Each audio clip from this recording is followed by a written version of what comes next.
1 verse 13. We've been studying this, and we just to recap where we've been up to, that Elimelech went to with Naami and his two children, Machon and Chilion, to the fields of Moab because there was a famine. And Elimelech died, and Machon and Chilion died, and now Naami is going back with her two daughters-in-law, Ruth and Orpah, and they said that they want to go with her, and Naami says, go back. So the verse says, Hawahein tisaberna, that Naami says to them, would you, the word tisaberna, we're studying it with Rashi. Rashi says the word tisaberna, it's in a question. Will you wait for them? Hawahein titzapena, that Stibru al Hashem from Psalms 146. Will you wait? Ad asher yigdalu. If I have children now, will you wait until they grow older so you can marry them? And thereby, once you marry them, the Gemara says the boy needs to be 9 in order to effectuate Yibum. Would you wait until they grow older? Halahin teagena. You know the concept of an aguna as a chained woman. I actually want to say I am reading an incredible book by Chaim Grada called The Aguna. Has anybody read it here? Yeah, you read it, Mordechai? I want to say, and I want to encourage everybody to read it. It's such a deeply powerful book. Jeff, if you could get a hold of that book, you would really, really enjoy reading it. I would very. No, Chaim Grada was a scholar who became a heretic, who became a author, and this is one of the books he wrote, and it's based upon like a rabbi who is motivated to release a woman who was an aguna, whose husband disappeared in World War I, and she was an aguna for 15 years. But it's a complicated story because in the end, the rabbi gets attacked by everyone. What? But his life gets ruined because of it. So, what legit? It's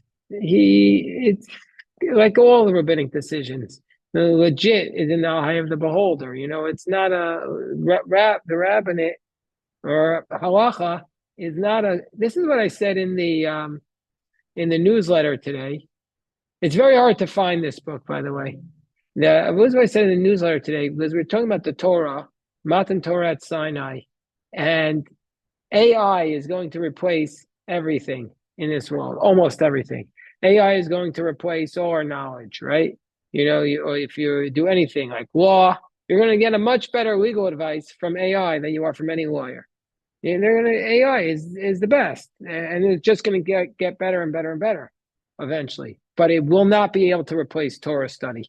Right? If we could get all the knowledge in the world by just importing it into our brain, or we could spend an hour studying Torah, studying Talmud, studying the book of Ruth, and coming to actually the exact wrong reading of the Talmudic text, which is the preferable way to go. By far and away, the best way to, hello, Elon, by far and away, the best way to go is to study it yourself, even though you get it wrong. Meaning to say that Torah study is about the amelus, it's about the effort, and not about objectively getting it right. So AI is not going to be helpful to us in terms of heavenly reward, in terms of the relationship we get with God through studying Torah. So I don't know how we got on that tangent, but anyway, so Naami says to Ruth, Elon, we're studying the book of Ruth. You can get it Chumash. He says, "Halahein ta'agena, will you chain yourself? Will you chain yourself?" Meaning to say, will you lock yourself up and wait for them? Rashi says the word halahein ta'agena means lashon isur kela, to be locked in prison, like agu gav amad betocha, like Choni Amago drew a circle and he stood in it. So, and some say, anyway, that's what Rashi says, to be bound up, to be tied up. Yes. What? This coming holiday, that's why we're reading it now. Yeah, Shavuos. That's why we're reading it now, Elon. Very good. because we're going to study it in preparation for the holiday, and then maybe one of you, when we stay up all night, maybe one of you guys will give a shir on Ruth or on Sarta Dibro for 20 minutes. It'll be beautiful. Be beautiful. Also, tell me what to order from the 7 Mile Market. I'm going to make an order. Hopefully, we'll get it like maybe poppers and deli rolls. Who knows? Okay. Okay, we get that. Okay, it says the sushi. Yeah, but the problem with the sushi is somebody would have to be willing to pick it up on Sunday, or else it's not. Sushi is no good when it's not fresh. Oh, really? Okay, fine. All right, so we'll talk afterwards. Yeah, I would get sushi if you pick it up. I'll get sushi if you would pick it up. Okay, halain tagena, maviltia yotel ish. Would you wait for a man? Al benotai, no, my daughters, says Naami to Ruth and Orpah. Ki marli mo'od mikem, ki yatsa biyad Hashem. He says, I am very bittered on account of you. Her name was Naami, which means sweet, but now she's saying she's embittered on account of you because the hand of God has gone out against me. So what does it mean? Ki yatsa biyad Hashem. Says Rabbi Levi, any place where it says, Kol makom shenemar yad Hashem, Mikat Makat Deverhi. It means it's a plague of affliction. And so that's what it means. She says, I've been afflicted. I've been afflicted. So, okay. So now these two daughters-in-law, it states, Vatisena Kolan, she lifts up her voice, Vativkena Od, and she cries more. Vatishak Arpa L'chamota, and Orpah kissed her mother-in-law, Virut Davkaba. So basically, Ruth cleaved her, and Orpah kissed her mother-in-law goodbye. She kissed her mother-in-law goodbye. She leaves. Why does she leave? Because her mother-in-law told her to leave. And now we're going to get to hello Eliezer. Vatomer, and she says, Hinei shava yivimtech el ama. He says, behold your yivama. What's a yivama? Yivama in this case is your sister-in-law. Who Yivimtech here means, Rashi says, Rashi says, Hine Shava Yivimtech. Rashi doesn't really comment on this, but it means that your sister-in-law has returned to her people, Ve'el Eloheha, and to her gods. To her God. Shuvi Acharei Yivimtech. Return after your sister-in-law. Return after your sister-in-law. So now we have the declaration that becomes one of the most famous declarations in the Bible. This is the declaration of loyalty. So Vatomer Ruth, and Ruth says, Al tifki'i bi. She says, do not. What does the word tifki'i mean? What? No, the word that would be tifchadi. But tifki'i means like pogea. You know, like pigua is a terror attack. Pogea means like to hit. But here in this context, it means don't stop begging me. Ruth says to Naami, Al tifki ibi lazveich lashuv mecharech. Stop begging me. Also, we know that like when Yaakov Avinu came to the place, it says vayifka b'makom. It's an expression of prayer. Because when we pray, we're begging God, we're beseeching God, we're coming close to God. And here Ruth says, stop beseeching me. Stop telling me to go. And stop telling me to abandon you. Lashuv mecharech. And now we have this phrase, where you go, I will go. Where you sleep, I will sleep. Your people are my people, your God is my God. Where you die, I will die. And there I will be buried. Thus God should do to me. Thus he shall add on. Death, only death will separate the two of us from each other. What a powerful idea. What a powerful formulation of love and loyalty. And ironically, it's from one of the relationships that's the most strained in the world. So that's what, like, famously, the paradigm is the mother and the mother-in-law, the mother-in-law and the daughter-in-law. They don't always get along. Sometimes you're lucky, but sometimes, it's like the natural relationship of tension because because I don't know why I'm not a mother or a mother-in-law, but it is just classically a natural relationship of tension. And so specifically in that area, it became a source of tremendous the paradigm of loyalty. Let's look what Rashi says. From here, our rabbi said that we learn from this expression that if somebody wants to convert, we teach him modiin lo miktseh onshin. We teach him some of the punishments that he will be facing, so that if he wants to go back, he will. So that if he wants to go back, he will go back. What are some of the punishments? Shemitoch dvarei shel Ruth. So from the words of Ruth, you see what Naami had said to her. What did Naami say? Naami had said, we're not allowed to leave. Naami had said to her, you don't want to be Jewish. Why not? We're not allowed to leave outside the Tchum on Shabbos. We're not allowed to leave outside the area on Shabbos where you're allowed to go. We're not allowed to walk too far on Shabbos. So Ruth says, where you go, I will go. And she said,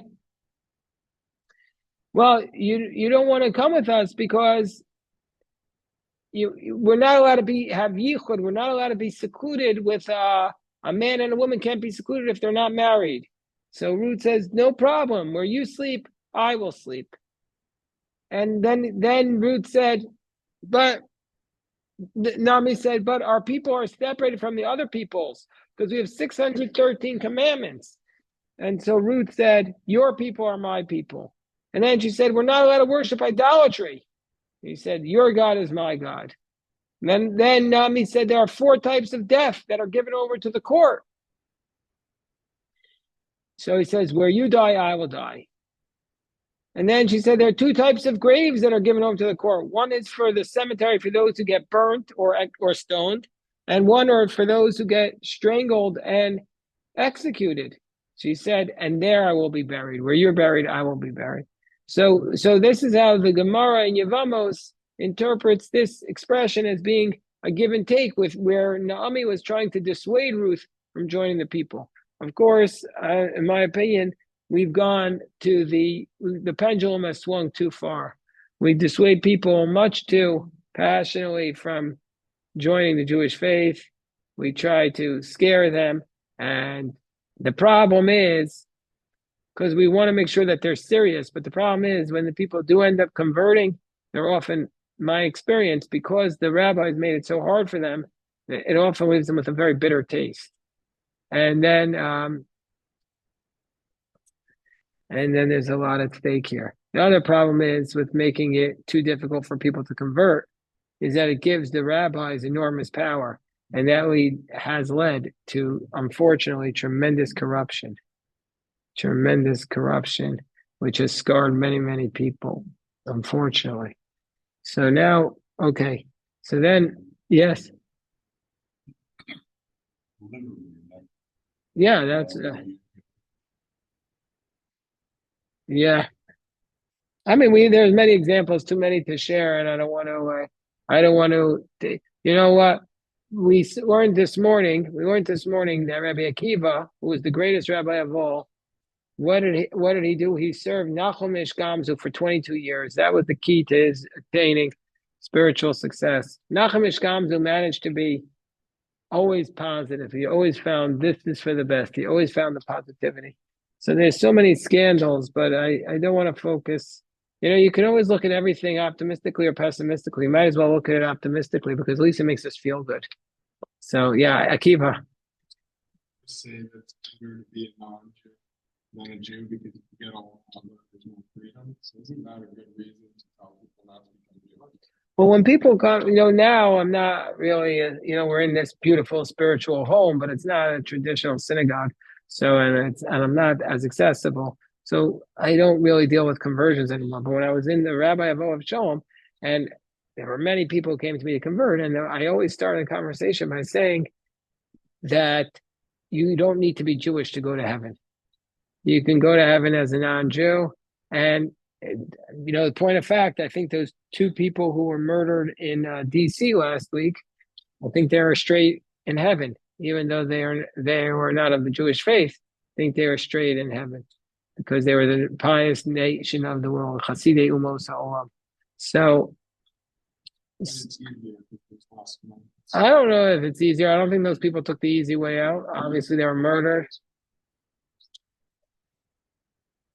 You know what? I don't think that's even if you have only one commandment to do. It depends how you do it. It depends what you do, how you do it. So, no, I don't. I don't know.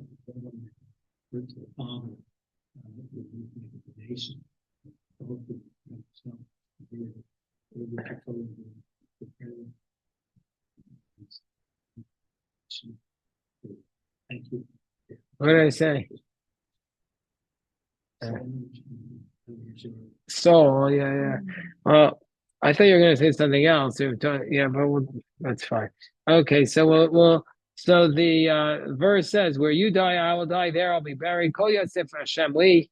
So God should add to me, "Kol Yosef Ki Hamavet Yafrid Beini U'Beinecha." Only death will separate. So Rashi tells us, what does this mean? Kol Yosef Hashem Li. Kasher Etchilu Hara.